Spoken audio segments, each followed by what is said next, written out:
You know when someone gives you a massive compliment and your immediate instinct is just to like deflect. Oh, yeah, totally. Yeah. You just say, oh, I got lucky, or, it was the team. Exactly. We're looking at a text that basically argues that this exact reflex, shrinking back from your own personal greatness, isn't actually humility at all. Right, because, we tend to think of minimizing ourselves as this big virtue. But the perspective we're diving into today kind of flips that completely on its head. Yeah, it really does. So our source today is an excerpt from the May 25th Rhapsody of Reality's daily devotional, and that's by Pastor Chris. And our mission here is to explore this fascinating argument that resisting your greatness is actually a total misunderstanding of your fundamental design. Yeah, the central idea here is that greatness just isn't something you're supposed to politely decline. Yeah. Mostly because, well, you didn't ask for it in the first place. Right, like it's not your idea to begin with. Exactly. The text uses the biblical story of Abraham to illustrate this. Abraham didn't petition God for a famous name or, immense influence. The directive actually came from the top down. Oh, interesting. Yeah, the text notes that God simply stated, I will make thy name great. It was a given. Wow. So it's treated as a baseline condition, not like some reward you have to earn. That is a huge psychological shift, I think. Because if you view greatness as something you have to achieve, you obviously feel like an imposter claiming it. Right, the classic imposter syndrome. Yeah, exactly. But if it's your starting point, shrinking away from it means you're basically rejecting your own identity. Spot on. And the devotional actually takes this baseline of greatness and applies a very specific practical lens to it, which is royalty. It argues that believers are inherently kings.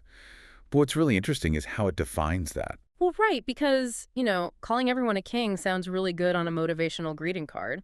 But how does that actually translate to real life? Because there's a pretty big gap between having a fancy title and actually having any real power. Yeah, that's a fair point. Well, this is where the source drops a really fascinating linguistic detail. It references a verse, Romans 5.17, about believers reigning in life. Okay, I'm with you. And it points out that in the original language, the word reign isn't just a state of being. It literally translates to the verb to king. Wait, to king, like as an action verb. Exactly, yeah. Kingship in this context is something you actually do, is a present moment reality. You don't wait to be crowned. You are expected to basically king your way through life right now. Okay, I have to push back here a little bit. Sure, go ahead. So the text suggests affirming this by actively saying things out loud, like, I am great, I'm a king. How is that any different from just standard motivational hype? Right, it sounds a bit cliche. Yeah, it sounds a bit like, standing in the mirror trying to convince yourself you're something you're secretly not. Well, that's a totally fair challenge. And it's actually a crucial distinction that the text makes. Because motivational hype is about trying to manufacture a reality that doesn't exist yet, right? Right. But the devotional argues this is the exact opposite. It's acknowledging a reality that has already been established. So think of it less like psyching yourself up and more like an heir officially taking over a family business. Oh, okay, I like that analogy. But what if that heir feels completely unqualified on a given day? Yeah, that definitely has. Like, what if they are totally overwhelmed by a crisis at work? Just saying, hey, I'm the boss, doesn't magically fix the crisis, No, you're right. It doesn't instantly solve the problem. But it completely changes their posture toward the problem. An heir who knows their legal authority doesn't beg for permission to act. I see what you mean. Right. They don't panic and act like a helpless victim. The text actually references the principle from Ecclesiastes 8.4 that where the word of a king is, there is power. Oh, wow. Yeah, so when you internalize that you already possess this bestowed authority, you stop asking the universe for favors, and you just start speaking to your circumstances with real conviction. Yeah. Okay. So the mechanism isn't like magic words.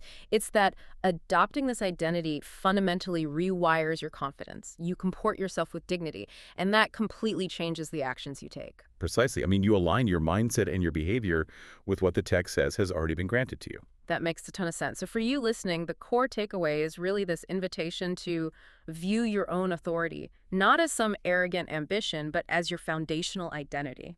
You start from greatness, you don't work toward it. Exactly. And, if you want to explore this perspective and the source material for yourself, you can find it over at www.rhapsodyofrealities.org. Perfect. So we're going to leave you with this to chew on.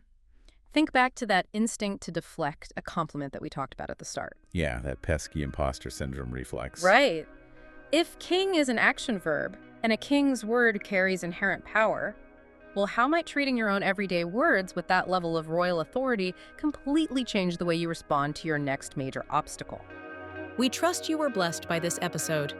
To gain unlimited access to Rhapsody of Realities by Pastor Chris, please download the Rhapsody app using the link myapp.rhapsodyofrealities.org.